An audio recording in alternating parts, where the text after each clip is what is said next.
पालक मित्र हो, नमस्कार. आज आपण इथे एकच उद्देश घेऊन एकत्र आलो आहोत. ते म्हणजे आपल्या मुलांचं यश. आपल्या मुलांसाठी आपल्याला सर्व काही सर्वोत्तम हवं असतं. म्हणजे त्यांनी चांगलं शिकावं, आत्मविश्वासानं पुढे जावं आणि आयुष्यात खूप मोठं व्हावं. आणि हे स्वप्न पूर्ण होण्यासाठी 10वी परीक्षा ही त्यांच्या आयुष्यातली एक अत्यंत महत्त्वाची पायरी आहे. साधारणतः या परीक्षेतील यशासाठी सर्वंकष अभ्यास महत्त्वाचा मानला जातो. तसा तो आहे सुद्धा. कारण उत्तम अभ्यासामुळे मुलांचा परीक्षा देण्याचा आत्मविश्वास वाढतो. पण त्याच बरोबरीने महत्वाचं आहे ते या परीक्षेच्या उत्तरपत्रिका लिहिण्याचं योग्य तंत्र. हो, उत्तरपत्रिका लिहिणं हे एक तंत्र आहे, म्हणजे टेक्निक आहे. आपल्या मुलांकडे अभ्यासातून आलेलं ज्ञान असतं, पण ते उत्तरपत्रिकेत किती प्रभावीपणे उतरतंय हे पाहणं सुद्धा तितकंच महत्वाचं आहे बरं का. कारण विद्यार्थी जे उत्तरपत्रिकेत लिहितात त्यावरच शेवटी त्यांचं त्या विषयाचं मूल्यांकन होतं. आता एक क्षणभर थांबून विचार करूया. पेपर लिहिताना आपण पेपर तपासणाऱ्या परीक्षकांचा जर विचार केला, तर आपल्याला एक गोष्ट लगेच जाणवेल. परीक्षकांकडे एका पेपरसाठी फक्त 10 ते 15 मिनिटांचा वेळ असतो. इतक्या कमी वेळात ते आपल्या विद्यार्थ्यांनी लिहिलेली संपूर्ण उत्तरपत्रिका वाचतात, स्टेप चेकिंग करतात आणि मार्क देतात. जर उत्तरपत्रिका नीटनेटकी नसेल, क्रमांक स्पष्ट नसतील, मांडणी अस्ताव्यस्त असेल, आकृत्या नाहीत किंवा अधोरेखित करण्याची सवय नसेल, तर मुलांचं ज्ञान कितीही असलं तरी त्यांचे मार्क त्या प्रेझेंटेशनमध्ये मात्र जातात. मग या समस्येचं उत्तर काय? तर स्मार्ट तयारी. आणि म्हणूनच MKCLनं तयार केलेला SSC स्मार्ट टिप्स परीक्षेची तयारी, मार्कांची भरारी हा उपक्रम आपल्या मुलाला अभ्यास कसा करावा हे शिकवत नाही, तर पेपर कसा लिहायचा हे शिकवतो. आणि हे कौशल्य जास्तीचे मार्क वाढवण्याचं महत्वाचं तंत्र आहे. आता या कोर्समध्ये एकूण 10 विषयांचा समावेश आहे आणि हा कोर्स साधारणतः 5 तास मराठी माध्यमासाठी तर 5 तास हा इंग्रजी माध्यमासाठी असं मिळून 10 तासांचा म्हणजे 600 मिनिटांचा आहे. हा कोर्स पूर्णपणे मोफत आहे बरं का. तुमच्या पाल्याचा अभ्यास चांगला असला तरी अनेकदा पेपर नीट न मांडल्यामुळे किंवा उत्तरं लिहिताना केलेल्या सामान्य चुकांमुळे अपेक्षित मार्क मिळत नाहीत. तुमचा योग्य सहभाग आणि मार्गदर्शन तुमच्या पाल्याची कामगिरी अगदी 100% वाढवू शकते.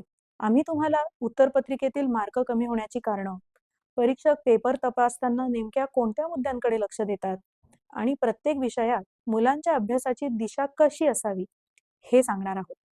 हा कोर्स प्रामुख्याने मराठी किंवा इंग्रजी माध्यमातून इयत्ता 10वी बोर्डाची परीक्षा देणाऱ्या विद्यार्थ्यांसाठी आहे. तसंच 9वी मधून नुकत्याच 10वीत गेलेल्या सर्व विद्यार्थ्यांसाठी सुद्धा हा कोर्स तितकाच महत्वाचा आहे. चला, आता आपण एक एक करून त्या गोष्टी समजून घेऊया, ज्या आपल्या पाल्याला अधिक मार्क मिळवून द्यायला मदत करतील. सगळ्यात महत्वाचा आणि प्राथमिक मुद्दा बघाल तर तो म्हणजे उत्तरपत्रिका. उत्तरपत्रिका लिहिताना तिची रचना आणि मार्जिनचा वापर अत्यंत महत्त्वपूर्ण ठरतो. आता ही मार्जिन नक्की सोडायची कशी? त्याचा वापर कसा करायचा? हे आपण पाहूया. उत्तम मार्जिन आखून पेपर लिहिला असता पेपरची मांडणी अधिक आकर्षक आणि सुटसुटीत दिसते. सगळ्यात आधी आपण पाहूयात ती म्हणजे तुमची बोर्डाची उत्तरपत्रिका.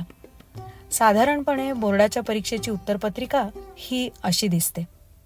ही नमुना उत्तरपत्रिका आहे बरं का. जी उत्तरपत्रिका तुम्ही बघत आहात ती फक्त सरावासाठी वापरली जाते.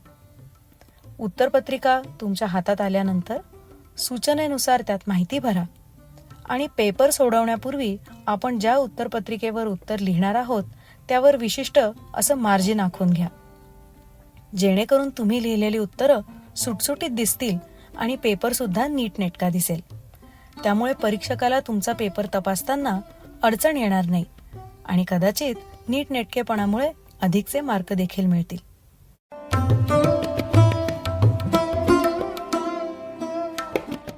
उत्तरपत्रिकेवरती मार्जिन आखून झाल्यावरती ही मार्जिन बघितल्यानंतर तुमच्या लक्षात आलं असेल की एक कॉलम हा फक्त प्रश्न क्रमांकासाठी आहे. जसं की इथे आहे प्रश्न क्रमांक 1,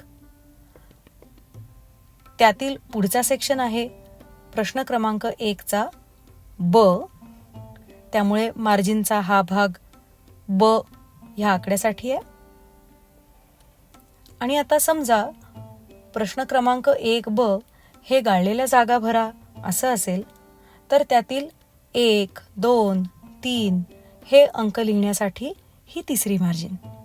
आणि मग अर्थातच तुम्ही लिहिलेली सगळी उत्तरं ही एकसारखी दिसावी या दृष्टीने उजव्या बाजूची ही मार्जिन सुद्धा खूप महत्त्वाची आहे.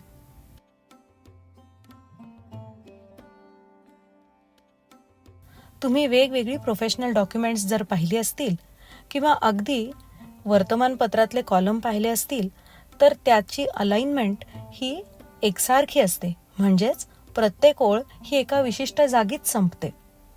अशा प्रकारच्या अलाइनमेंटला जस्टिफाय असं म्हणतात.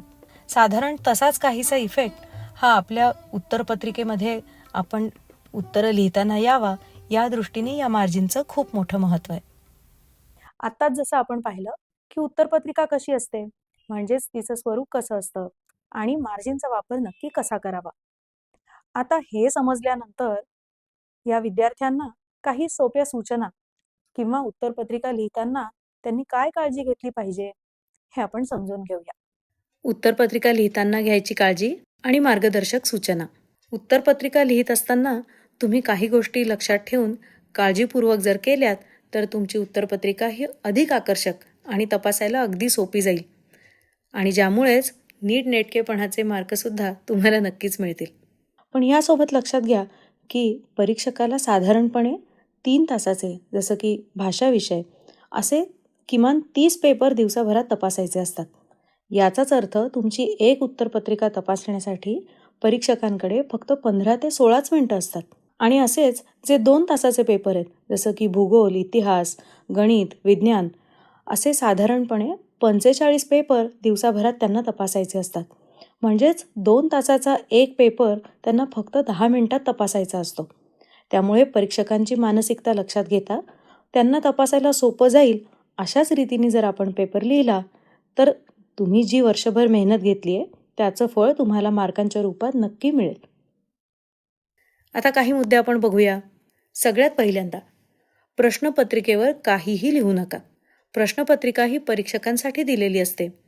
त्यावर तुम्ही कोणतीही खाजगी टिप्पणी, उत्तराचे संकेत किंवा चिन्ह असं लिहिणं अपेक्षित नाही आणि यामुळे परीक्षकाला संभ्रम निर्माण होऊ शकतो. उत्तरपत्रिका तपासणीवरती याचा नकारात्मक परिणाम होऊ शकतो बरं का. पुढचा मुद्दा बघूया. नवीन प्रश्न नवीन पानावर सोडवा. नवीन प्रश्नासाठी नवीन पान वापरल्याने काय होतं तर परीक्षकांना प्रत्येक प्रश्न सहज सापडतो आणि त्यामुळे तुमची उत्तरपत्रिका ही अधिक सुवाच्य, व्यवस्थित दिसते. इतकंच नाही तर तुमच्या मार्कांची बेरीज करणं ह्यामुळे सोपं होतं आणि तुमच्या उत्तरांना योग्य न्याय मिळतो. आता तुम्ही इथे बघाल तर परीक्षक प्रत्येक प्रश्न तपासून झाल्यावरती पूर्ण प्रश्न म्हणजेच उपप्रश्नांच्या मार्कांसकट हे इथे वर लिहित असतात आणि प्रत्येक प्रश्नाचे गुण एकत्र करून मग ते पहिल्या पानावरती त्याची टॅली करतात. तिसरा महत्त्वाचा मुद्दा, प्रश्नपत्रिका सोडवताना लाल रंगाचा वापर करू नका. लाल रंगाचा वापर परीक्षक हे उत्तर तपासणीसाठी करतात. त्यामुळे तुम्ही उत्तर लिहिताना लाल रंग वापरल्यास परीक्षकांना संभ्रम होऊ शकतो आणि तुमच्या उत्तरपत्रिकेतल्या उत्तरांचं योग्य मूल्यमापन होऊ शकत नाही.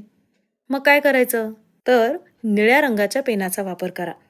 निळा रंग हा सर्वसामान्यतः लेखनासाठी मान्य केलेला असतो आणि त्यामुळे परीक्षकांना उत्तरपत्रिका नीट वाचता येते आणि तपासणी करताना तुमचं उत्तर सहज दिसतं.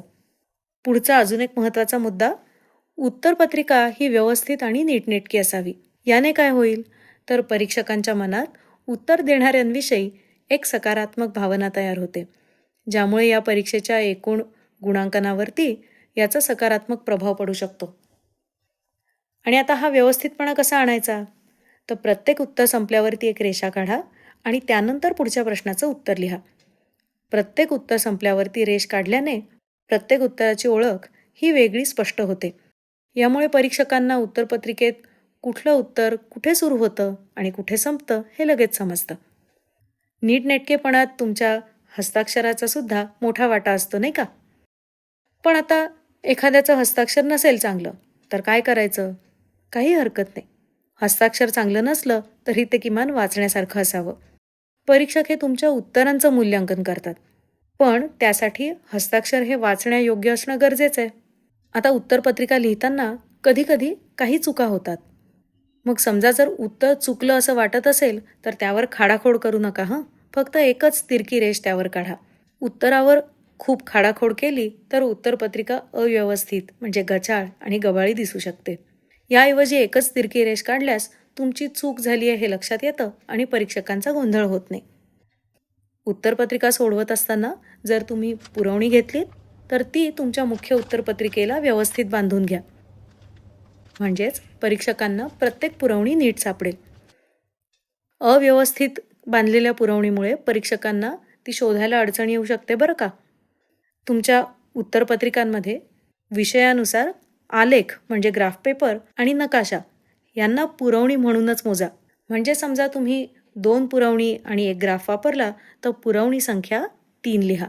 याचं कारण असं की आलेख, नकाशा यांचा वापर हा विशिष्ट प्रश्नांसाठीच केला जातो आणि परीक्षकांना त्यांची मोजणी करण्यासाठी पुरवणीची एकूण आकडेवारी देणं आवश्यक असतं. म्हणजेच त्यांना हे प्रश्न तपासताना सोपं जातं. अजून एक खूप महत्त्वाची गोष्ट, उत्तरपत्रिकेवरती कोणतंही धार्मिक चिन्ह किंवा मजकूर लिहू नका. परीक्षेत सर्व विद्यार्थ्यांची समानता आणि निष्पक्षता राखली गेली पाहिजे. धार्मिक चिन्ह किंवा मजकुराने परीक्षकावरती चुकीचा प्रभाव पडू शकतो आणि त्यामुळे उत्तरपत्रिका निष्पक्ष आणि शिस्तबद्ध ठेवणं हे गरजेचं आहे. हे मुद्दे लक्षात ठेवून तुम्ही जर उत्तरपत्रिका लिहिलीत तर परीक्षकांना तुमची उत्तरं समजण्यास आणि तुमच्या उत्तरपत्रिकेचं मूल्यांकन करण्यास सोपं जाईल. आता तुम्हाला ढोबळमानाने हे समजलं असेल की साधारणपणे उत्तरपत्रिका लिहिताना काय काळजी घ्यायची. पण यासोबतच विद्यार्थी पेपर सोडवताना काही अशा चुका करतात ज्या अगदी सामान्य असतात, पण त्यामुळे मार्क मात्र नक्की जातात. आता ह्या सगळ्या प्रश्न प्रकारांपैकी सर्वाधिक मार्क कशात जात असतील?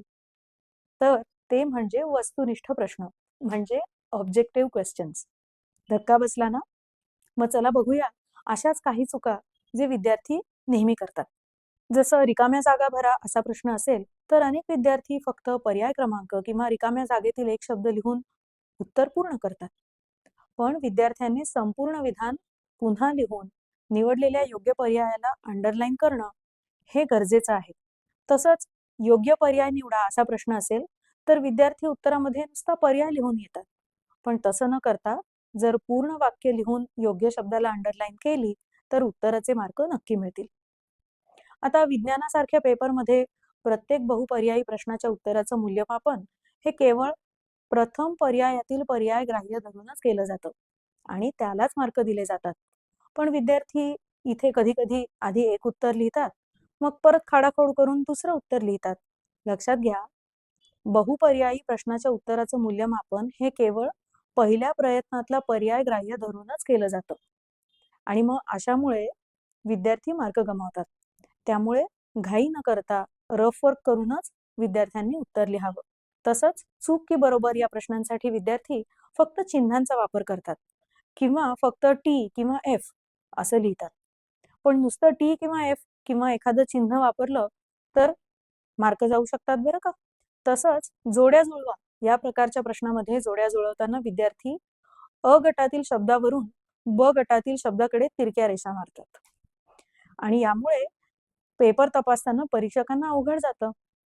त्यामुळे योग्य जोड्या लावताना अ गटातील प्रश्न क्रमांक लिहून त्याच्यासमोर ब गटातील योग्य पर्याय किंवा उत्तर लिहावं. शक्य असल्यास पेन्सिलने टेबल आखून मांडणी करावी. आता बऱ्याच वेळा विद्यार्थी दीर्घोत्तरी प्रश्नांची मांडणी चुकीची करतात आणि हे मार्क कमी होण्याचं दुसरं मोठं कारण आहे. विज्ञान, इतिहास किंवा भूगोल या विषयामध्ये विद्यार्थी उत्तरं परिच्छेदात म्हणजे पॅराग्राफ्समध्ये लिहितात. पण असं न करता नेहमी मुद्देसूद म्हणजे बुलेट पॉइंट्समध्ये ही उत्तरं लिहायला हवी. तसंच अनेकदा विद्यार्थी शास्त्रीय कारणं द्या म्हणजे सायंटिफिक रिझन्स या प्रकारचे प्रश्न सुद्धा परिच्छेदात म्हणजे पॅराग्राफमध्ये लिहितात.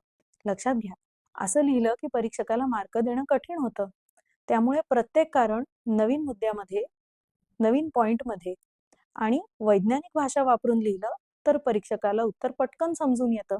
तसंच भाषा विषयांसाठी बऱ्याचदा विद्यार्थी आवश्यक किंवा योग्य विरामचिन्हांचाच वापर करत नाहीत. लक्षात घ्या, त्यामुळे सुद्धा मार्क कमी होतात बरं का. अजून एक चूक जे विद्यार्थी नेहमी करतात ते म्हणजे बीजगणित किंवा विज्ञानासारख्या विषयामध्ये एककच लिहायला विसरतात. एकक अर्थात युनिट. म्हणजे जिथे 12 सेंटीमीटर असलं पाहिजे तिथे 12 इतकंच लिहिलं तर उत्तर अपूर्ण समजलं जातं. त्यामुळे सेंटीमीटर, मीटर, अंश म्हणजे डिग्रीज यासारखी एककं लिहिणं आवश्यक आहे. आता या झाल्या काही सामान्य चुका. पण या व्यतिरिक्त काही चुका ह्या प्रत्येक विषयानुसार विद्यार्थी वेगळ्या वेगळ्या प्रकारच्या करतात. चला तर मग अशाच विषयानुरूप काही चुका सुद्धा आपण पाहूया. प्रश्न क्रमांक 1 मधला उपप्रश्न A4 आणि A6. बघा बरं, हे प्रश्न तुम्ही बघाल तर यामध्ये सगळ्यात जास्त चुका होतात. आणि ह्याचं कारण म्हणजे प्रश्न नीट न समजून घेणं. जसं की A4 या प्रश्नामध्ये दिलेल्या शब्दावरून 4 शब्द बनवायचेत.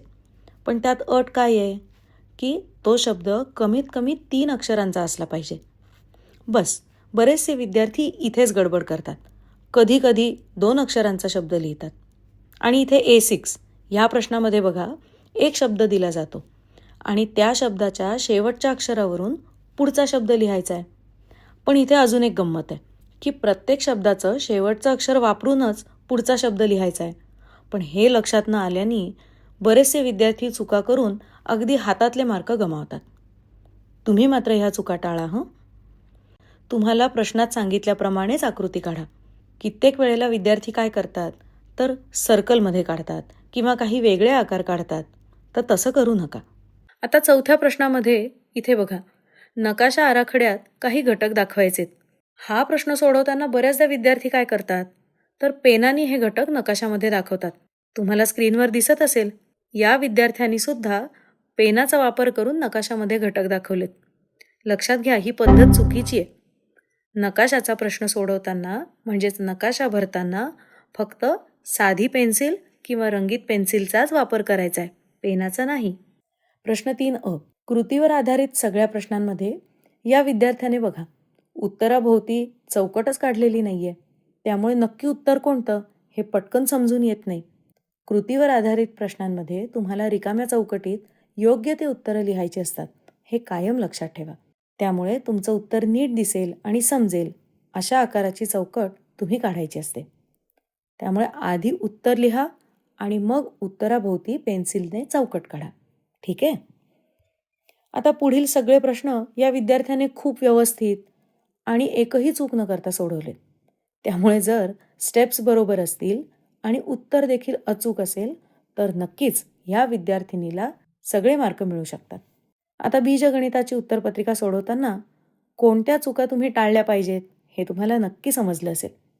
लक्षात घ्या, तुमच्या पेपरमध्ये खाडाखोड नसेल, सगळ्या स्टेप्स सुटसुटीत समजतील अशा लिहिलेल्या असतील, त्यांना योग्य ते क्रमांक टाकलेले असतील तर त्याचा नक्कीच चांगला परिणाम तुमच्या मार्कांवरती होईल.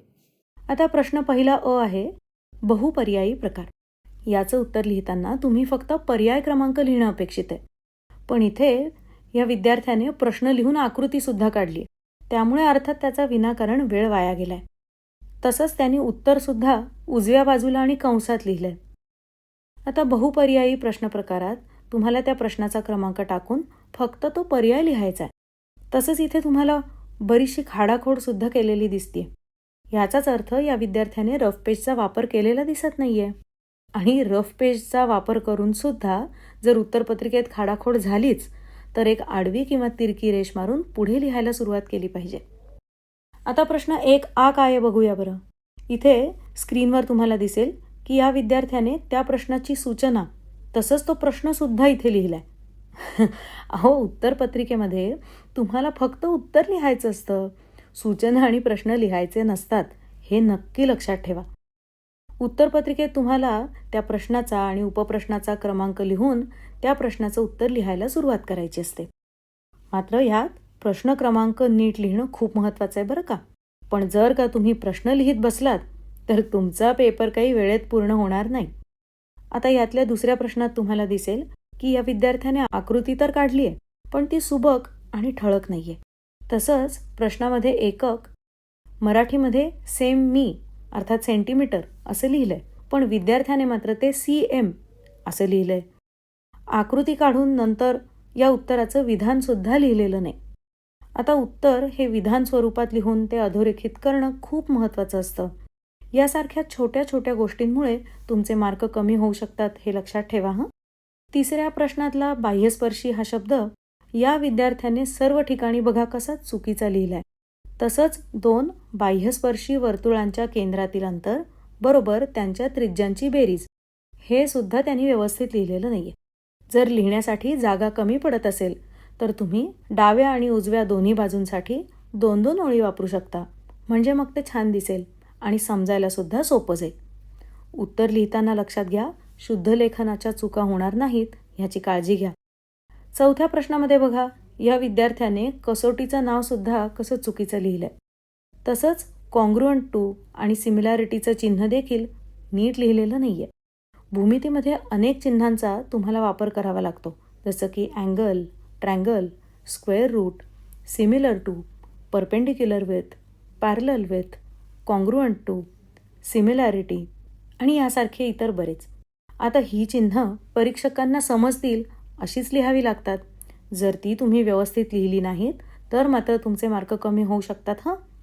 इथे पत्रलेखनाच्या प्रश्नात दिलेल्या माहितीनुसार पत्र लिहा. प्रश्नात दिलेली माहिती जसं की नाव, पत्ता, ईमेल ID आणि फोन नंबर हा इथलाच वापरा. पत्र लिहिताना स्वतःचा वैयक्तिक ईमेल ID किंवा फोन नंबर वापरू नका. त्यामुळे नकारात्मक छाप निर्माण होते. पहिल्या प्रश्नातला प्रश्न अ हा आहे, दिलेल्या पर्यायांमधून योग्य पर्याय निवडून विधानं पूर्ण करा. आता या साध्या प्रश्नामध्ये विद्यार्थी नेमक्या कुठल्या प्रकारच्या चुका करतात? तर काही विद्यार्थी योग्य पर्याय निवडून संपूर्ण विधान लिहितात, पण त्या पर्यायाला अधोरेखित करायचं मात्र विसरून जातात. काही जण फक्त योग्य पर्याय लिहितात, पण पूर्ण विधान लिहित नाहीत. तुम्ही मात्र अशा चुका टाळा हं. आता प्रश्न क्रमांक 1चा दुसरा उपप्रश्न ब आहे, पुढीलपैकी चुकीची जोडी लिहा. आता उत्तरपत्रिकेत दिलेल्या 3 गटांपैकी फक्त चुकीचीच जोडी लिहा. योग्य जोड्या लिहिण्याची काहीच गरज नाही. यामध्ये तुमचा वेळ वाया जाऊ शकतो. आता स्क्रीनवर दाखवल्याप्रमाणे प्रत्येक वेळी अ आणि ब गट असं लिहायची गरज नसते, पण फक्त प्रश्न क्रमांक आणि उपप्रश्न क्रमांक योग्य पद्धतीने लिहा. एवढं सुद्धा पुरेसं आहे. मुख्य प्रश्नांची सूचना अजिबात लिहू नका. अशा अनावश्यक गोष्टींमध्ये वेळ घालवण्याऐवजी तो वेळ शेवटी उत्तरपत्रिका तपासण्यासाठी वापरा. आता प्रश्न क्रमांक 2 असा आहे, तो म्हणजे दिलेला तक्ता म्हणजेच आकृती पूर्ण करा. स्क्रीनवर दाखवल्याप्रमाणे बघा हं, आकृती ही पेन्सिलनेच काढायची, पेनाने नव्हे. नीट पाहिलं तर या आकृतीमध्ये बाणच नाही आहेत, ज्यामुळे आकृतीमधील संबंध स्पष्ट होत नाहीत आणि ती अपूर्ण वाटते. दोन्ही आकृतींमध्ये बाण जोडले तर परीक्षकांना ही आकृती लगेच समजेल आणि मग याचे मार्क तुम्हाला मिळू शकतील. राज्यशास्त्रातील प्रश्न क्रमांक 8चा उपप्रश्न ब सुद्धा याच पद्धतीने सोडवलाय, ज्याचं उदाहरण तुम्हाला आता स्क्रीनवर दिसत असेल. प्रश्न क्रमांक 4मध्ये दिलेल्या उतार्यावरती आधारित काही प्रश्नांची उत्तरं लिहायची. आता स्क्रीनवर तुम्ही पाहिलं असेल की या विद्यार्थ्याने प्रश्न सुद्धा लिहिलाय, पण प्रत्यक्षात प्रश्न लिहिण्याची काहीच गरज नाही. प्रश्न लिहिल्याने अधिक मार्क मिळणार नाहीयेत, पण त्यात वेळ मात्र जास्त वाया जाईल आणि कदाचित यामुळे पेपर सुद्धा पूर्ण लिहून होणार नाही. तर त्यामुळे लक्षात ठेवा की फक्त प्रश्नाचा क्रमांक लिहिणं सुद्धा पुरेसे आहे. पुढची एक सामान्यतः घडणारी चूक म्हणजे वेळेचं योग्य नियोजन न करणं. पेपर लिहिताना वेळेचं योग्य नियोजन न करणं ह्यामुळे विद्यार्थ्यांचं खूप मोठ्या प्रमाणात नुकसान होतं. काय घडतं तर काही विद्यार्थी पहिल्या काही प्रश्नांवरती खूप वेळ घालवतात आणि मग त्यामुळे नंतरचे ज्याच्यात विस्तृत पद्धतीने उत्तरं लिहायची असे प्रश्न अपूर्ण राहतात. मग आपण काय करायचं तर वेळेचं आधीच नियोजन करून ठेवायचं. प्रत्येक प्रश्नासाठी किती वेळ द्यायचा हे आधीच ठरवा आणि त्याप्रमाणे लेखन करा. बघा हे अशा पद्धतीने. ह्यामुळे तुम्हाला प्रत्येक प्रश्नाला योग्य न्याय देणं शक्य होईल. पुढची एक अजून साधारणतः घडणारी चूक म्हणजे साहित्याचा योग्य वापर न करणं. लक्षात घ्या मित्रांनो, हा भाषा विषयाचा पेपर आहे, त्यामुळे तुम्ही ह्या उत्तरपत्रिकेत भाषा सौंदर्याचा योग्य पद्धतीने वापर करणं अपेक्षित आहे. ह्याचबरोबरीने बऱ्याच वेळा विद्यार्थी पाठ्यपुस्तकातील कवितांचा किंवा निबंधांचा, धड्यांचा योग्य संदर्भ देत नाहीत. मग तुम्ही काय करायचं तर तुमच्या लेखनात संबंधित कवितांचा, निबंधांचा, उतार्यांचा आणि त्यांच्या लेखकांचा संदर्भ देण्याचा प्रयत्न करा. यामुळे तुमचं उत्तर निश्चित प्रभावी होईल. अजून एक गोष्ट जी बऱ्याच वेळा विद्यार्थ्यांकडनं चुकते ती म्हणजे आकृतीसह उत्तर लिहिण्याच्या सूचनेची अंमलबजावणी न करणं. म्हणजे काय होतं तर काही प्रश्नांमध्ये आकृती काढून उत्तर लिहा असं सांगितलेलं असतं, पण घाईघाईमध्ये काही वेळा विद्यार्थी फक्त आकृतीच काढतात किंवा फक्त उत्तरं लिहून सोडून देतात, ज्यामुळे मार्क कमी होऊ शकतात. मग तुम्ही काय करायचं? तर ज्या प्रश्नांमध्ये आकृतीसह उत्तर लिहायचंय तिथे दोन्ही गोष्टी म्हणजे आकृती आणि तिचं स्पष्टीकरण व्यवस्थित द्या.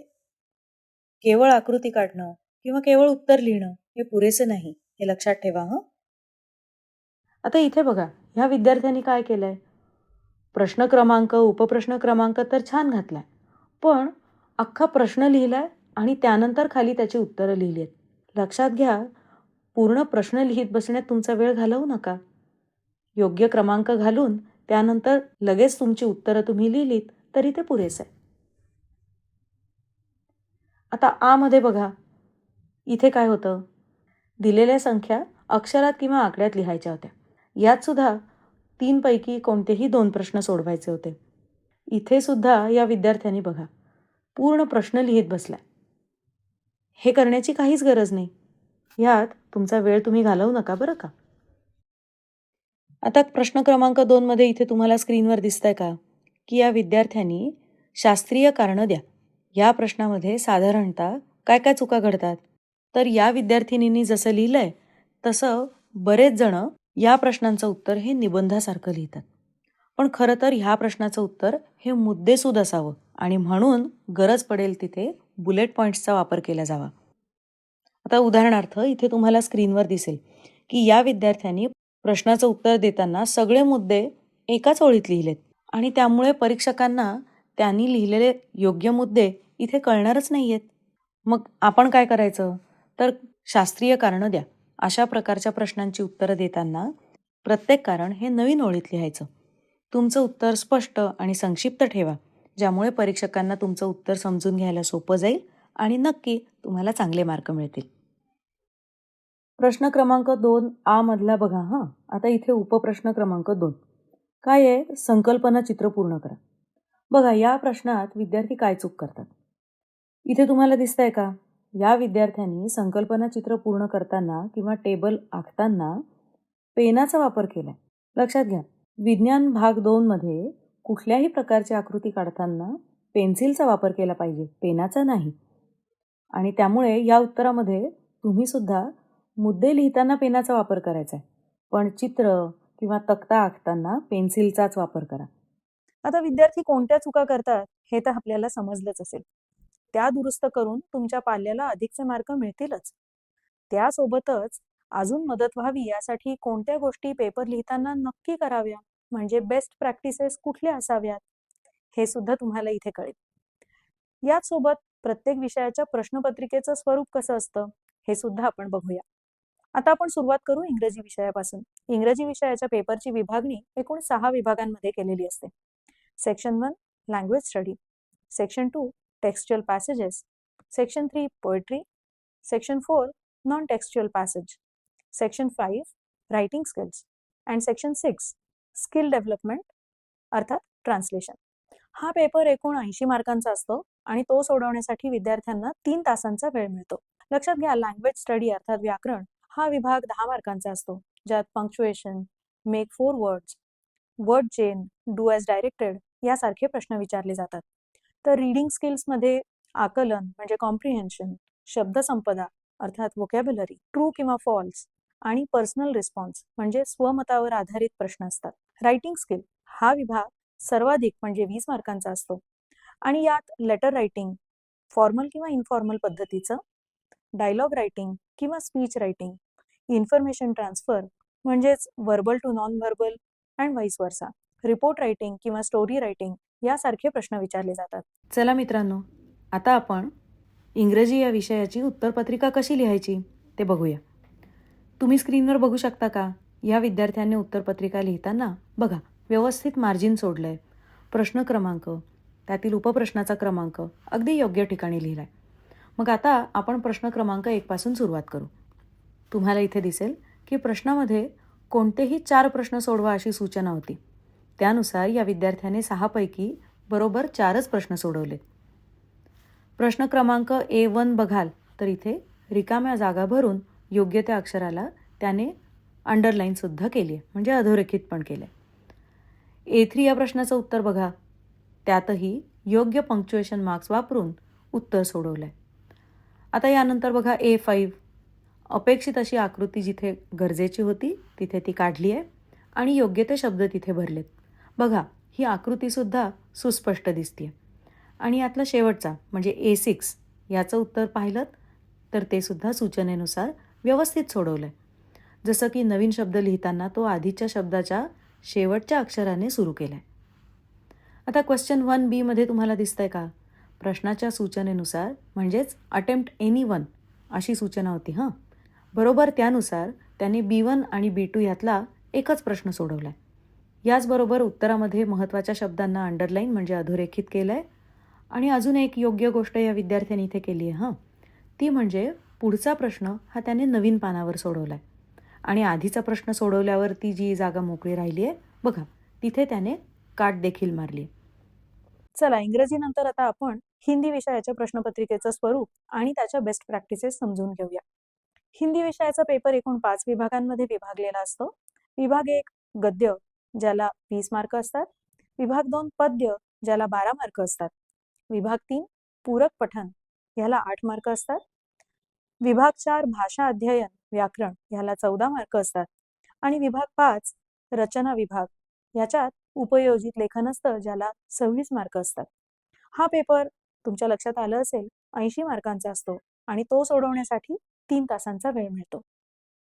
तर चला आता पाहूया की उत्तरपत्रिकेत या प्रश्नांची उत्तरं कशी लिहायची.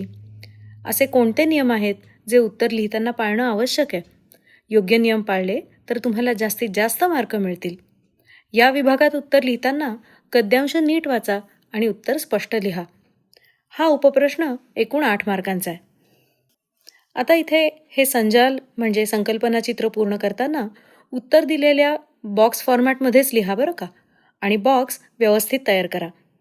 लक्षात घ्या, बॉक्स तयार करताना पेन्सिलचा वापर तुम्ही करू शकता, पण लक्षात ठेवा की तुमचं उत्तर फक्त बॉक्समध्येच असायला हवंय.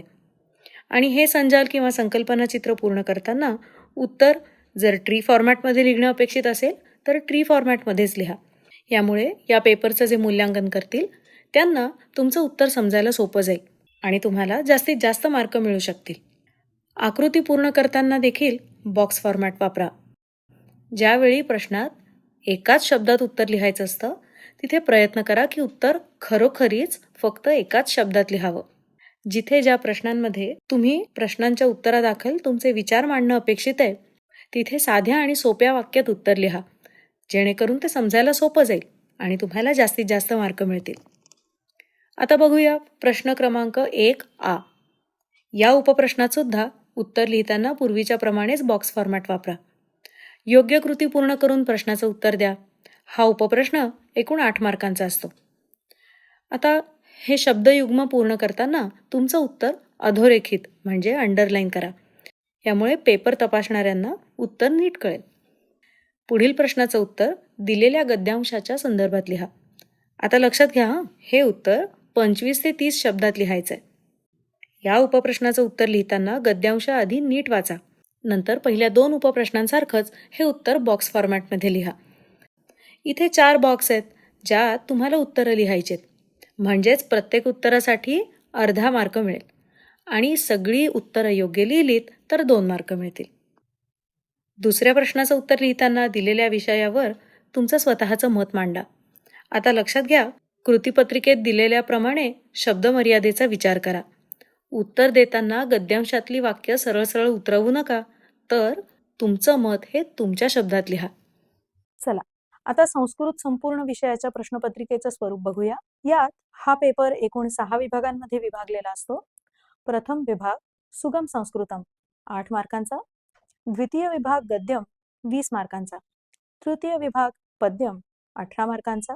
चतुर्थ विभाग लेखन कौशलम 9 मार्काचा. पंचम विभाग भाषाभ्यासः 17 मार्क. आणि षष्ठ विभाग अपठितम 8 मार्कांसाठी. म्हणजेच हा पेपर सुद्धा 80 मार्कांचा असतो आणि तो सोडवण्यासाठी 3 तासांचा वेळ मिळतो. मित्रमैत्रिणींनो, संस्कृत संपूर्णची कृतीपत्रिका म्हणजे प्रश्नपत्रिका कशी असते त्याचं स्वरूप आपण आत्तापर्यंत बघितलं. आता हे प्रश्न योग्य पद्धतीने कसे सोडवायचे, चला आपण ते जाणून घेऊया. आता स्क्रीनवरती तुम्हाला दिसत असेल बघा, उत्तरपत्रिकेत अगदी योग्य पद्धतीने समास आखलेले आहेत. प्रत्येक मुख्य प्रश्न हा प्रश्न क्रमांकाच्या चौकटीत लिहिला आहे. योग्य उपप्रश्नांचे क्रमांक इथे टाकलेले आहेत आणि त्यानंतर उत्तरं लिहायला सुरुवात केलेली आहे. 2 प्रश्नांमध्ये व्यवस्थित अंतर आहे. मग चला आता आपण पहिल्या प्रश्नाकडे वळूया आणि पहिला प्रश्न योग्य पद्धतीने कसा सोडवला पाहिजे ते पाहूया. आता बघा तुम्हाला लक्षात आहे ना की तुमच्या कृतीपत्रिकेमध्ये वेगवेगळे विभाग आहेत ज्यामध्ये विविध प्रश्न आहेत.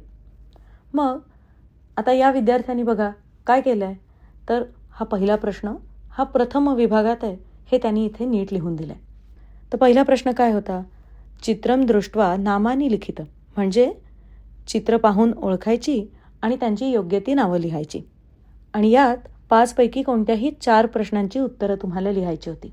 आता इथे बघा ह्या विद्यार्थ्यांनी काय केलं आहे, प्रश्न क्रमांक उपप्रश्न क्रमांक तर छान घातला आहे, पण अख्खा प्रश्न लिहिला आहे आणि त्यानंतर खाली त्याची उत्तरं लिहिली आहेत. लक्षात घ्या, पूर्ण प्रश्न लिहित बसण्यात तुमचा वेळ घालवू नका. योग्य क्रमांक घालून त्यानंतर लगेच तुमची उत्तरं तुम्ही लिहिलीत तरी ते पुरेसं आहे.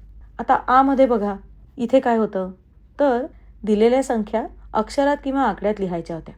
यात सुद्धा 3 पैकी कोणतेही 2 प्रश्न सोडवायचे होते. इथे सुद्धा या विद्यार्थ्यांनी बघा पूर्ण प्रश्न लिहित बसला. हे करण्याची काहीच गरज नाही.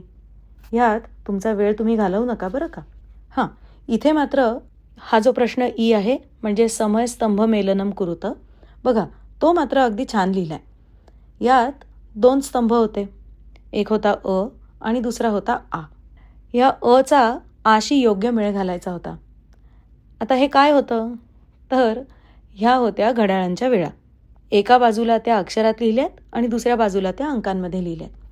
या विद्यार्थ्यांनी बघा अगदी छान पद्धतीने उत्तरांचे आकडे घातलेत आणि टेबलमध्ये त्याच्यासमोर उत्तराच्या वेळा व्यवस्थित लिहिल्यात.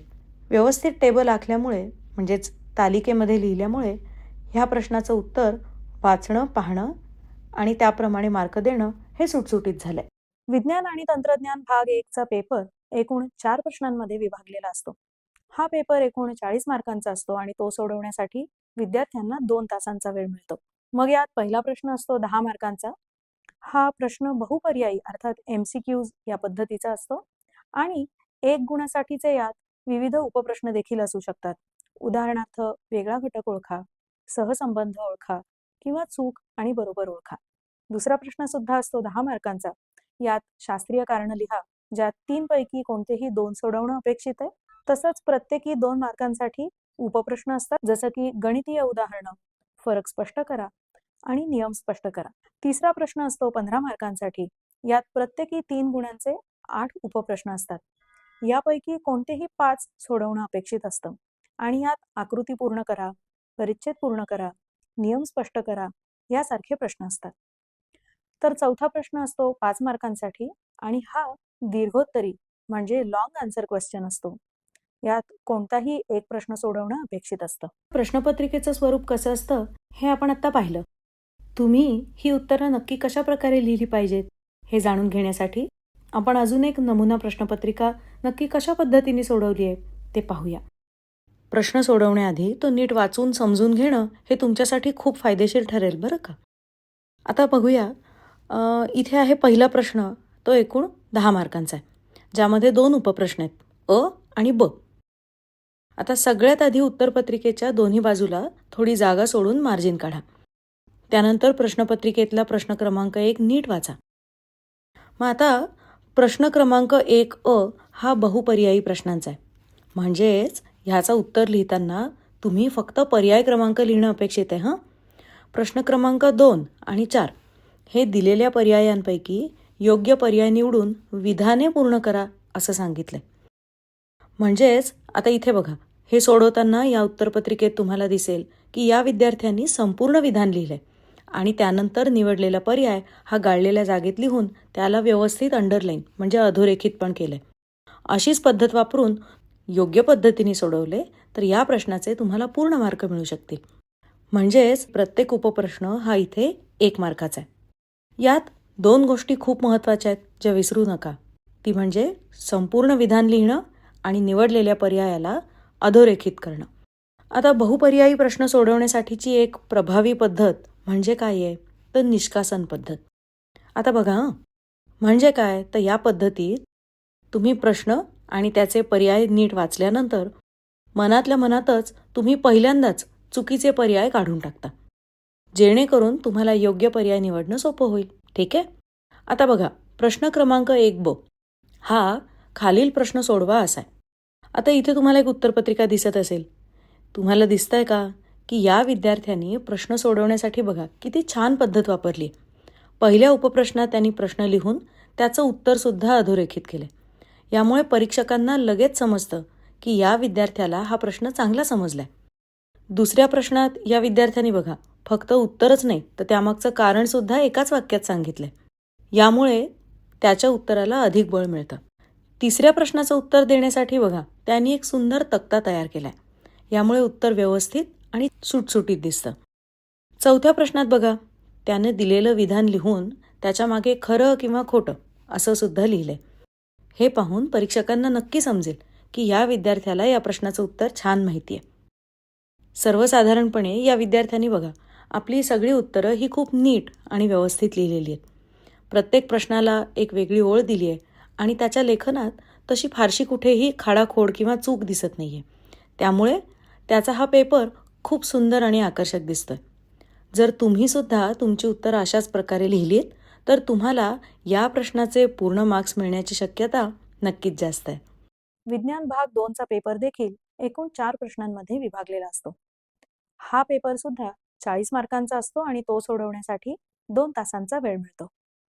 यात पहिला प्रश्न 10 मार्कांचा, ज्यात बहुपर्यायी प्रश्न अर्थात MCQs आणि 1 गुणासाठीचे उपप्रश्न, उदाहरणार्थ वेगळा घटक ओळखा, सहसंबंध ओळखा, चूक की बरोबर ओळखा, साखळी पूर्ण करा, अशा प्रश्नांचा समावेश असतो. प्रश्न दुसरा सुद्धा 10 मार्कांसाठी असतो, ज्यात शास्त्रीय कारणं लिहा आणि प्रत्येकी 2 मार्कांसाठीचे उपप्रश्न जसं की फरक स्पष्ट करा, टिपा लिहा, चित्र पूर्ण करा यांचा समावेश असतो.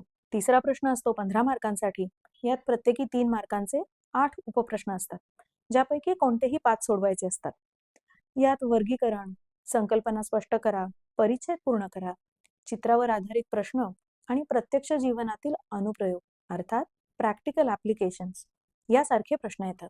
प्रश्न चौथा असतो 5 मार्कांसाठी, जो दीर्घोत्तरी प्रकारातला असतो आणि यात कुठलाही एक प्रश्न सोडवणं अपेक्षित असतं. चला तर मग आपण आता पहिला प्रश्न बघूया. इथे काय प्रश्न आहे तर दिलेल्या पर्यायांपैकी योग्य पर्याय निवडा. आता या प्रश्नामध्ये तुम्हाला 5 उपप्रश्न दिलेले आहेत. मग या 5 उपप्रश्नांसाठी प्रत्येकी 4 पर्याय दिलेत. सर्वप्रथम दिलेले 5ही उपप्रश्न व्यवस्थित वाचून घ्या, जेणेकरून दिलेल्या 5 प्रश्नांच्या प्रत्येकी 4 पर्यायांपैकी कोणता एक पर्याय हे तुमचं योग्य उत्तर आहे याचा तुम्हाला अंदाज येईल. आता हे असं का करायचं तर लक्षात घ्या हा बहुपर्यायी प्रश्न आहे, म्हणजेच या प्रश्नाचं पहिल्या अटेम्प्टमधलं जे उत्तर तुम्ही लिहाल तेच इथे ग्राह्य धरलं जाणार आहे आणि त्यामुळे ही काळजी घ्यायची. आता तुम्हाला स्क्रीनवर दिसेल की हा प्रश्न इथे कसा सोडवला आहे तर त्याचे योग्य पर्याय हे त्या प्रश्नाच्या क्रमांकापुढे लिहिलेले आहेत. अशा पद्धतीने तुम्ही जर हा प्रश्न सोडवलात तर याचे तुम्हाला नक्कीच 5 मार्क मिळतील. आता पुढचा प्रश्न 1A मधला पहिला उपप्रश्न, खालील प्रश्न सोडवा असा आहे. आता हा प्रश्न एका साखळीच्या प्रश्नाच्या स्वरूपात आहे, ज्यामध्ये तुम्हाला ती साखळी योग्य शब्दाचा वापर करून पूर्ण करायची आहे. आता स्क्रीनवर तुम्हाला दिसेल की साखळी योग्य शब्दाचा वापर करून पूर्ण तर केलीच आहे. अशाच पद्धतीने तुम्ही जर का उत्तर लिहिलं तर या ठिकाणी तुम्हाला 1 मार्क मिळू शकतो. चला तर मग आता पुढचा प्रश्न बघूया. 1A मधला दुसरा उपप्रश्न तो आहे वेगळा घटक ओळखा. आता नीट लक्षात घ्या ह्या प्रश्नाचा अर्थ नीट समजून घ्या. वेगळा घटक ओळखा याचा अर्थ काय तर दिलेल्या पर्यायांपैकी एक पर्याय असा आहे जो इतरांपेक्षा वेगळा आहे. म्हणजेच दिलेल्या 4 पर्यायांपैकी फक्त 3च शब्द या वाक्याशी निगडीत असतील आणि जो शब्द निगडीत नाहीये तो या 4 शब्दांमधून वेगळा निवडून बाजूला काढायचा. आता स्क्रीनवर तुम्हाला इथे दिसतंय की बघा हा प्रश्न कसा सोडवलाय. अशाच पद्धतीने जर का तुम्ही योग्य उत्तर निवडून हा प्रश्न सोडवलात तर या प्रश्नाचे तुम्हाला पूर्ण मार्क मिळतील. आता पुढचा प्रश्न बघूया. 1A मधला तिसरा उपप्रश्न, जोड्या जुळवा. या प्रश्नामध्ये बघा तुम्हाला 2 गट दिलेले आहेत, गट अ आणि ब. अ गटात तुमचे प्रश्न आहेत तर ब गटात पर्याय आहेत. आता तुम्हाला अ गटासमोर ब गटातील योग्य पर्याय लिहायचा आहे. मग आता तुम्हाला इथे दिसत असेल की त्यासाठी या विद्यार्थ्याने एक व्यवस्थित टेबल आखलाय, ज्यात अ गटासमोर ब गटातील योग्य पर्याय लिहिलाय. तुम्ही सुद्धा जर अशा पद्धतीने हा प्रश्न सोडवलात तर इथे तुम्हाला 1 मार्क मिळेल. आता पुढील प्रश्न बघूया. प्रश्न क्रमांक 1 आ मधला चौथा उपप्रश्न. या प्रश्नामध्ये चूक की बरोबर हे ओळखायचे. मग इथे काय आहे तर तुम्हाला विधानं दिलेली आहेत आणि ती चूक आहेत की बरोबर हे तुम्हाला ओळखायचं आहे. मग या ठिकाणी दिलेलं विधान व्यवस्थित वाचून घ्या आणि मग विचारपूर्वक त्याचं योग्य ते उत्तर लिहा. अशा पद्धतीने जर तुम्ही उत्तरं लिहिलीत तर परीक्षकांना तुमची उत्तरं व्यवस्थित कळतील. आता पुढील प्रश्न, प्रश्न क्रमांक 1 अ मधला शेवटचा 5वा उपप्रश्न आहे.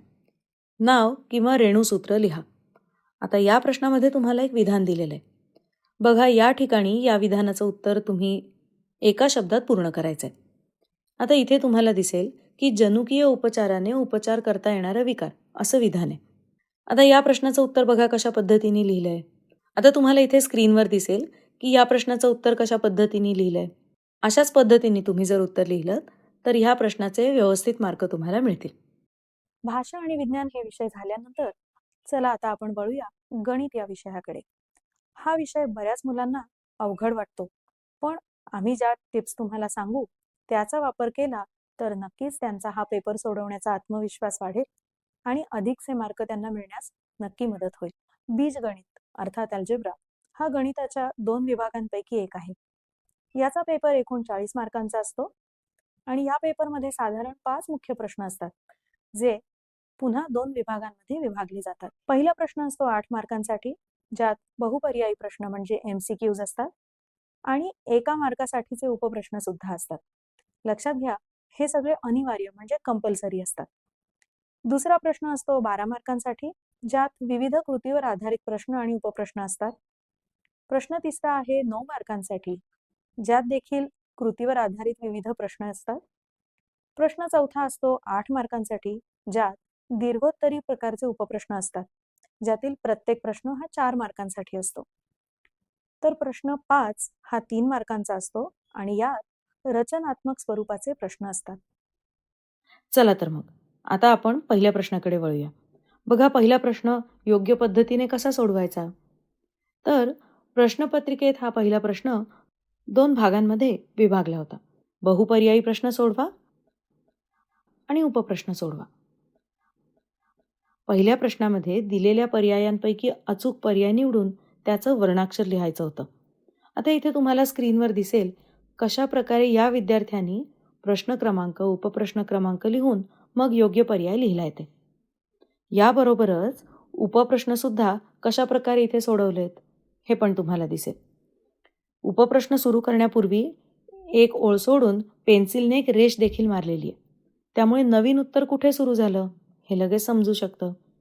तर लक्षात घ्या, उपप्रश्न सोडवताना उत्तराच्या सर्व स्टेप्स या विद्यार्थ्याने व्यवस्थित लिहिल्या आहेत. कोणतं सूत्र किंवा सिद्धता वापरली आहे हे सुद्धा स्पष्ट केलंय आणि उत्तरात जिथे आवश्यक आहे तिथे एकक म्हणजे युनिट सुद्धा लिहिलेलं आहे बरं का. इतकंच नाही तर उत्तरं लिहिताना देअरफोर, इज इक्वल टू यासारख्या चिन्हांचा योग्य ठिकाणी वापर सुद्धा केलाय. अक्षरही चांगलं आहे आणि स्टेप्स लिहिताना सुटसुटीतपणा सुद्धा ठेवलाय. त्यामुळे पेपर बघा कसा स्वच्छ आणि आकर्षक दिसतोय. अशाच प्रकारे जर तुम्ही सुद्धा सगळे प्रश्न सोडवलेत तर या प्रश्नाचे पूर्ण मार्क तुम्हाला नक्की मिळतील. भूमिती अर्थात जॉमेट्री हा गणिताच्या विभागांपैकी दुसरा विभाग आहे. हा पेपर सुद्धा 40 मार्कांचा असतो आणि या पेपरची विभागणी साधारण 5 सेक्शनमध्ये केलेली असते. पहिला प्रश्न 8 मार्कांचा, ज्यात बहुपर्यायी प्रश्न म्हणजे MCQs असतात आणि 1 गुणासाठीचे उपप्रश्न सुद्धा यात असतात, जे अनिवार्य म्हणजे कंपल्सरी प्रकारचे असतात. प्रश्न दुसरा असतो 12 मार्कांचा, ज्यात कृतीवर आधारित प्रश्न आणि उपप्रश्न असतात. तसंच प्रश्न तिसरा असतो 9 मार्कांचा, यात देखील कृतीवर आधारित विविध प्रश्न असतात. प्रश्न चौथा असतो 8 मार्कांसाठी, ज्यात दीर्घोत्तरी प्रकारचे उपप्रश्न असतात. तर प्रश्न 5वा असतो 3 मार्कांसाठी, ज्यात रचनात्मक स्वरूपाचे प्रश्न विचारले जातात. भूमितीच्या प्रश्नपत्रिकेचं स्वरूप कसं असतं हे आपण आता पाहिलं. आता हे प्रश्न योग्य पद्धतीने उत्तरपत्रिकेत कसे सोडवायला पाहिजे, चला आपण हे जाणून घेऊया. तुम्ही ही उत्तरं नक्की कशा प्रकारे लिहिली पाहिजेत हे जाणून घेण्यासाठी आपण अजून एक नमुना प्रश्नपत्रिका नक्की कशा पद्धतीने सोडवली आहे ते पाहूया. आधी सांगितल्याप्रमाणे तुम्हाला इथे प्रश्न, उपप्रश्न आणि त्यांचे मार्क दिसतात. तर चला आता ही कृतीपत्रिका म्हणजे प्रश्नपत्रिका कशी सोडवायची ते बघूया. इथे उत्तरपत्रिकेत पानाच्या दोन्ही बाजूला तुम्हाला व्यवस्थित समास सोडलेला दिसतोय आणि उत्तर सुरू करण्यापूर्वी त्याचा योग्य प्रश्न क्रमांक, उपप्रश्न क्रमांक लिहून मगच उत्तर लिहायला सुरुवात केली आहे. तसंच उत्तर दाखवण्यासाठी बाणाचा उपयोग केलाय. प्रत्येक प्रश्न संपल्यावरती एक ओळ सोडलेली आहे. तर मग चला आता पहिला प्रश्न योग्य पद्धतीने कसा सोडवला पाहिजे हे आपण बघूया. तर प्रश्नपत्रिकेतला हा पहिला प्रश्न 2 भागांमध्ये विभागला होता. बहुपर्यायी प्रश्न सोडवा आणि उपप्रश्न सोडवा. मग आता पहिल्या प्रश्नामध्ये दिलेल्या पर्यायांपैकी अचूक पर्याय निवडून त्याचं वर्णाक्षर लिहायचं होतं. मग आता इथे तुम्हाला दिसेल की कशा प्रकारे या विद्यार्थ्यांनी प्रश्न क्रमांक, उपप्रश्न क्रमांक लिहून मग योग्य तो पर्याय लिहिला आहे. इथे अजिबात खाडाखोड नाहीये आणि उत्तराला सुद्धा अधोरेखित केलंय म्हणजे अंडरलाईन केलंय. याबरोबरच उपप्रश्न कसे सोडवायचे ते पण तुम्हाला इथे दिसेल. बघा, ह्या विद्यार्थ्याने उपप्रश्न सोडवताना उत्तराच्या सगळ्या स्टेप्स एकदम व्यवस्थित लिहिल्यात. कोणतं सूत्र किंवा सिद्धता वापरली आहे ते सुद्धा स्पष्ट केलंय. उत्तरात जिथे आवश्यक आहे तिथे एकक म्हणजे युनिट सुद्धा लिहिलंय आणि उत्तर लिहिताना देअरफोर किंवा बिकॉज, सिन्स यासारख्या सगळ्या चिन्हांचा योग्य ठिकाणी वापर केलाय. तसंच स्टेप्स लिहिताना सुटसुटीतपणा ठेवल्यामुळे बघा पेपर कसा स्वच्छ आणि आकर्षक सुद्धा दिसतोय. अशा प्रकारे जर तुम्ही सगळे प्रश्न सोडवले तर तुम्हाला या प्रश्नाचे नक्कीच पूर्ण मार्क मिळू शकतील. आता आपण पुढील विषय बघूया, तो म्हणजे भूगोल. भूगोल विषयाचा पेपर एकूण 7 प्रश्नांमध्ये विभागलेला असतो बरं का. यात एकूण 40 मार्कांचे प्रश्न असतात. पहिला प्रश्न 4 मार्कांसाठी, ज्यात दिलेल्या पर्यायांपैकी योग्य पर्याय निवडून विधानं पूर्ण करा हा प्रश्न असतो, जो अनिवार्य म्हणजे कंपल्सरी असतो. दुसरा प्रश्न असतो 4 मार्कांसाठी, यात योग्य जोड्या लावा किंवा वेगळा घटक ओळखा अशा पद्धतीचे प्रश्न असतात. प्रश्न तिसरा असतो 4 मार्कांसाठी आणि यात एका वाक्यात उत्तरं द्या किंवा टिपा लिहा असे प्रश्न असतात. प्रश्न चौथा जो 8 मार्कांसाठी असतो, त्यात विद्यार्थ्यांनी नकाशे भरणं किंवा नकाशाचं वाचन करणं अपेक्षित आहे. प्रश्न पाचवा 6 मार्कांसाठी असतो, ज्यात भौगोलिक कारणं द्या या पद्धतीचे प्रश्न असतात. प्रश्न 6वा असतो 6 मार्कांसाठी, ज्यात आलेख म्हणजे ग्राफ काढणं अपेक्षित असतं. याचाच अर्थ त्यांच्या उत्तरपत्रिकेला हा आलेख म्हणजे ग्राफ पेपर जोडणं अपेक्षित असतं. तसंच याबरोबरीने अजून एक प्रश्न इथे असतो, तो म्हणजे आलेखाचं वाचन करणं. प्रश्न 7वा असतो 8 मार्कांचा, ज्यात सविस्तर उत्तर द्या किंवा स्पष्ट करा अशा पद्धतीचे प्रश्न असतात. पहिला प्रश्न होता दिलेल्या पर्यायांपैकी योग्य पर्याय निवडून विधानं पूर्ण करा. तर आता बघा उत्तरपत्रिकेत इथे विद्यार्थ्यांनी विधान पूर्ण लिहिलंय आणि त्यानंतर जो पर्याय निवडून गाळलेल्या जागी लिहायचा होता त्याला व्यवस्थित अंडरलाईन केले. मग अशाच पद्धतीने जर आपण 4 प्रश्न व्यवस्थित सोडवले, त्याची बरोबर उत्तरं लिहिली तर ह्या प्रश्नाचे तुम्हाला पूर्ण मार्क मिळतील. मग ह्याच्यात लक्षात काय ठेवायचं, तर उत्तराचं विधान हे पूर्ण लिहायचं आणि निवडलेल्या पर्यायाला अंडरलाईन करायचं. इतिहास व राज्यशास्त्र विषयाचा पेपर एकूण 40 मार्कांचा असतो आणि यात 2 मुख्य विभाग असतात. इतिहासाचे प्रश्न हे प्रश्न 1 ते 5 मध्ये असतात, तर राज्यशास्त्राचे प्रश्न 6 ते 9 मध्ये. प्रश्न 1 असतो 6 मार्कांचा, ज्यात बहुपर्यायी विधान पूर्ण करणं आणि चुकीची जोडी ओळखा अशा पद्धतीच्या प्रश्नांचा समावेश असतो. प्रश्न 2 8 मार्कांचा, ज्यात संकल्पचित्र पूर्ण करा, थोडक्यात टिपा लिहा असे प्रश्न समाविष्ट असतात. तर प्रश्न 3 असतो 4 मार्कांसाठी, ज्यात विधानं कारणांसह स्पष्ट करा असे प्रश्न असतात. प्रश्न 5 6 मार्कांसाठी, ज्यात सविस्तर उत्तरं लिहा अशी सूचना असते. तर प्रश्न 7 4 मार्कांसाठी, ज्यात विधानं चूक की बरोबर किंवा सकारण स्पष्ट करा अशा पद्धतीचे प्रश्न विचारले जातात. आतापर्यंत तुम्ही 10वीच्या परीक्षेच्या दृष्टीने विद्यार्थ्यांना अधिक गुण मिळावेत यासाठी MKCLच्या SSC स्मार्ट टिप्स परीक्षेची तयारी, मार्कांची भरारी या उपक्रमाबद्दल थोडक्यात माहिती पाहिली. आमचा हाच पूर्ण कोर्स जर तुमच्या पाल्याने केला तर तुमच्या पाल्याला 10वीच्या परीक्षेत आत्मविश्वासानं सामोरं जाता येईल आणि त्याला निश्चित अधिक मार्क मिळतील याचा आम्हाला आत्मविश्वास आहे.